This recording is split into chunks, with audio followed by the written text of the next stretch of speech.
Hi everyone, Dr. Zach here, and I'm excited to let you know that we've got a workshop coming up on April 17th called Spring Cleaning Your Gut.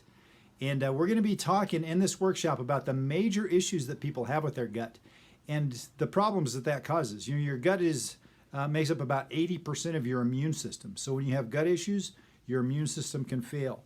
A lot of your feel-good hormones are made in your gut, so we can have mood issues, we can have concentration, cognitive issues that go on with that.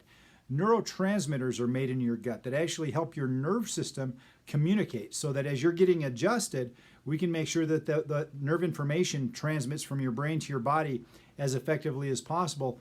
Your gut has an impact on that. So as we kick off the spring, we're going to do a little spring cleaning on our gut. We're going to get things coming back to health. That's going to be Monday, April 17th. And keep posted. We'll continue to give you details. We'll give you sign-up information. Seating will be limited, so we're encouraging people to sign up right away.